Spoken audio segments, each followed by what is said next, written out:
কাঁচা সর্ষে তেলের সাথে কেউ গরম ভাতে এর স্বাদ একবার নিলে বারবার খাওয়ার ইচ্ছে হবে, এটা আমি গ্যারেন্টি দিচ্ছি। 100 গ্রাম মটর ডাল সারা রাত ভিজিয়ে রেখেছিলাম, ধুয়ে ভালো করে বেটে নিচ্ছি একেবারে মিহি করে, জল ছাড়া বাটতে হবে কিন্তু।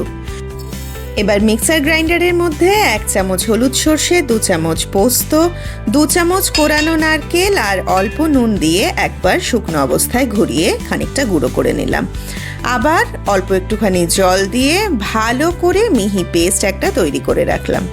এবার একটা স্টিলের ঢাকনাওয়ালা টিফিন বক্স নিচ্ছি, তার মধ্যে ডাল বাটাটা দিয়ে এই যে পেস্টটা বানালাম সেটা দিয়ে দিলাম।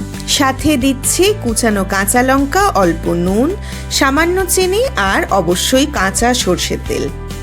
লঙ্কার পরিমাণ অবশ্যই যার যার স্বাদ মতো নিতে হবে। ভালোভাবে পুরোটা মিক্স করে ঢেকে দিয়ে একটা কড়াইতে জল দিয়ে একটা স্ট্যান্ডের ওপর টিফিন বক্সটা রেখে দিলাম। জল যেন বক্সের দেওয়ালের 1/3 পর্যন্ত থাকে, এটা একটু দেখে নিতে হবে। এবার ঢাকা দিয়ে ঠিক 7 থেকে 10 মিনিটের বেশি কিন্তু একদম নয়, মিডিয়াম ফ্লেমে থাকবে। সময় বেশি হয়ে গেলে কিন্তু ভাপা ডাল শক্ত হয়ে যাবে, তাই সময়ের হিসেবটা ম্যান্ডেটারি। ব্যাস, আবার কি, নামিয়ে এটা একটা জায়গায় রেখে অল্প কাঁচা সর্ষের তেল দিয়ে মেখে গরম ভাতে খেয়ে নিলেই মন আর পেটের এমন তৃপ্তি হবে যা কখনোই ভুলবার নয়।